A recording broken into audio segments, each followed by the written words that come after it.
I don't care who you think you are. You're not getting in here without proper authorization.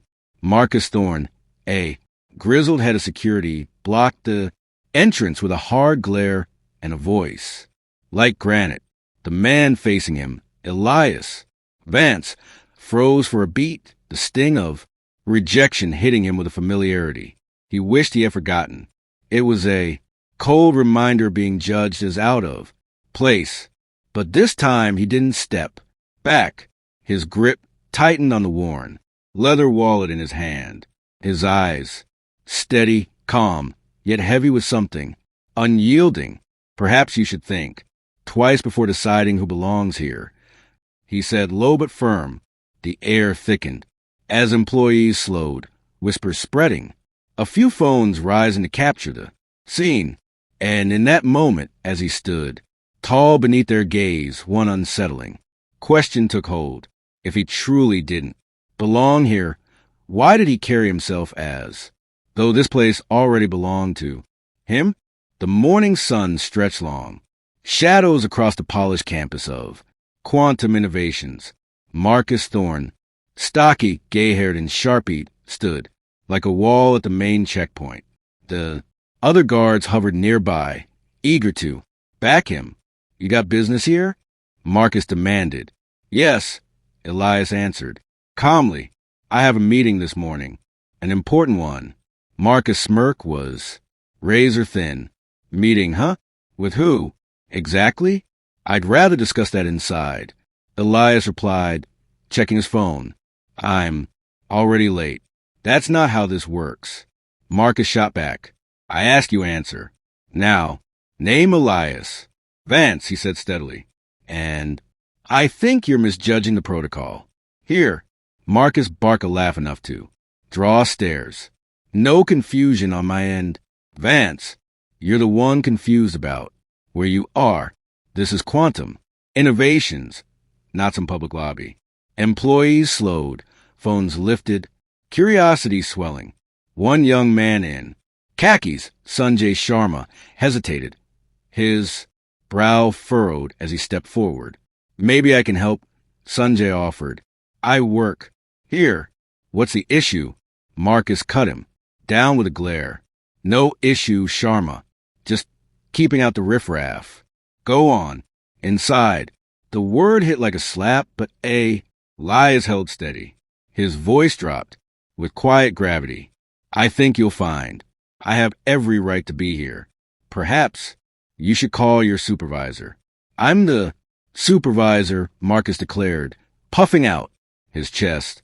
Tension mounted. Sanjay shifted uneasily, but Marcus snapped at him again, silencing him. Turning back to Elias, the guard barked. ID now. Elias handed over his license, discreetly recording the encounter with his phone. He thought of the countless others who had faced this exact wall. Today, he decided the wall would crack. Marcus squinted at the license. Silverwood, huh? Fancy neighborhood. What's a guy like you doing there? His smirk was heavy with implication. I live there because I can, Elias replied. Coolly, Marcus sneered. And I suppose you drive that luxury car because you can afford it, too. He gestured to the lot. Look, buddy, I don't know what scam you're running, but this is a fortune. 500 company. We have standards. You don't fit them. I'm not claiming. Elias said sharply. I'm stating facts. Facts. Marcus' voice rose. You show up here, dress like you're heading to a cookout. Say you live in the richest zip code in the city and expect me to just wave you through?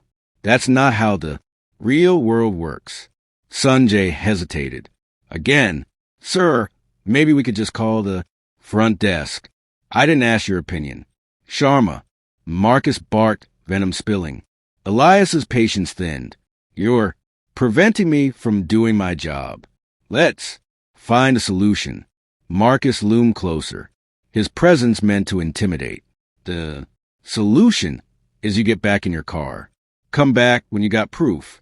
The phrase carried weight.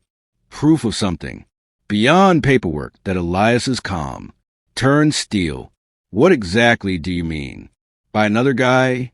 Marcus' smile was predatory. You know what I mean? The crowd stirred, whispers louder. The sun climbed higher, spotlighting the standoff. Marcus' patience burned away. You know what? He barked, voice booming. Rodriguez, call the police. We've got a trespasser who refuses to leave. Elias's jaw tightened. That seems unnecessary. Does it? Marcus spread his arms wide as though performing for the audience. A man shows up here. No credentials, no appointment we can verify. Making claims. That don't add up. Some might call that trespassing. The word trespassing rippled through the onlookers. Phone stayed raised, recording every syllable. Elias stood rooted, his calm now an act of defiance. He had been here before, cornered, misjudged, labeled as out of place. But this time, something was different. The witnesses, the cameras, the truth unspooling in real time. He met Marcus's eyes and spoke clearly, each word measured. Then let them come. Let the police come, and when they do, we'll see who really doesn't belong. Here, I haven't refused to leave. Elias said carefully, I've simply asked to be treated with basic human dignity while conducting legitimate business.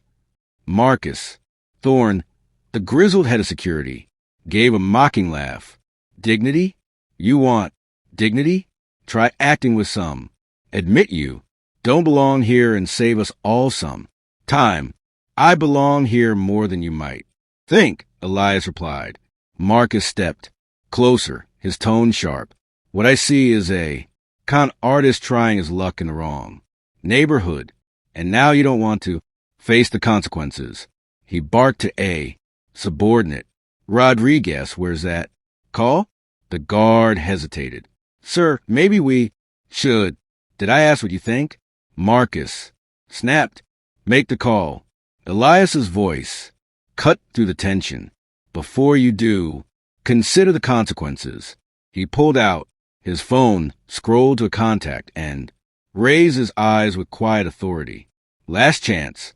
Marcus ignored him and grabbed his radio.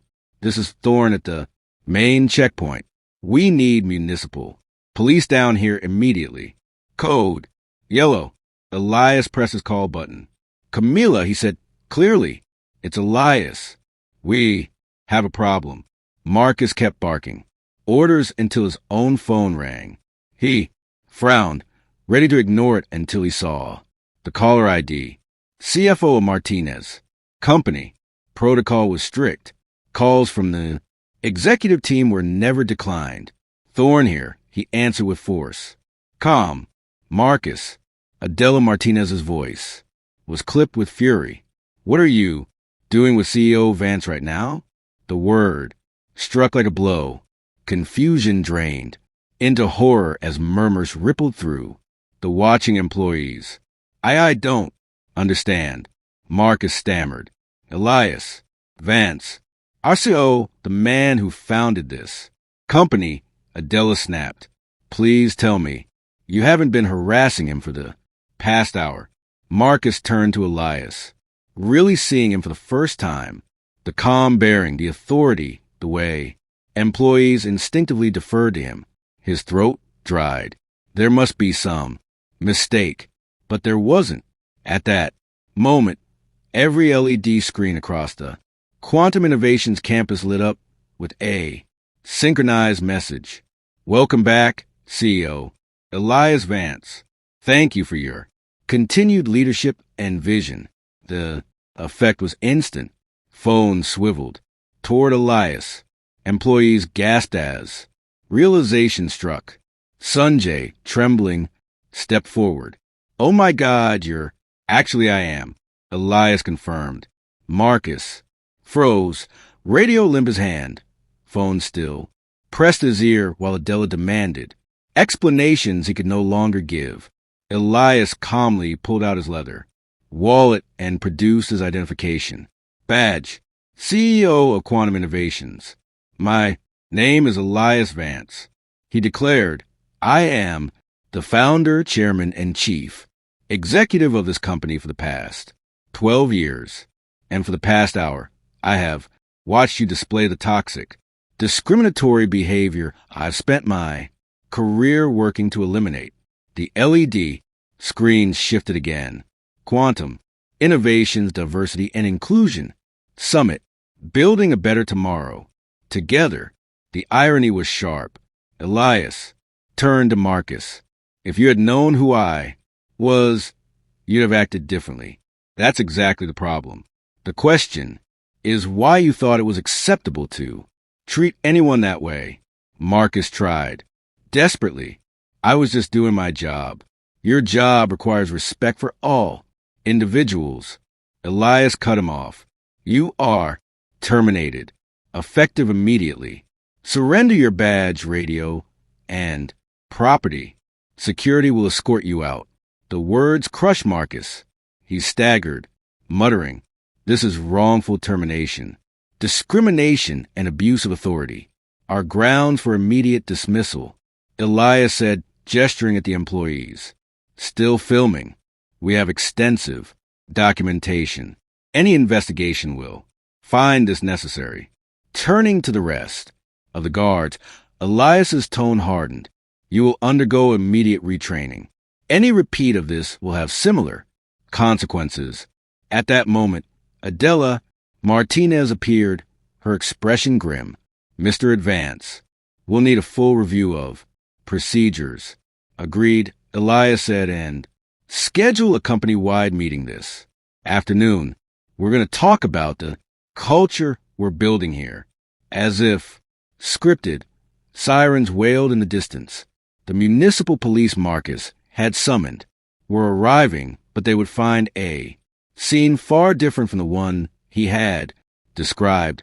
Elias stood tall at the center of the courtyard, calm and commanding, while Marcus Thorne, once arrogant, now broken, faced the cost of his prejudice.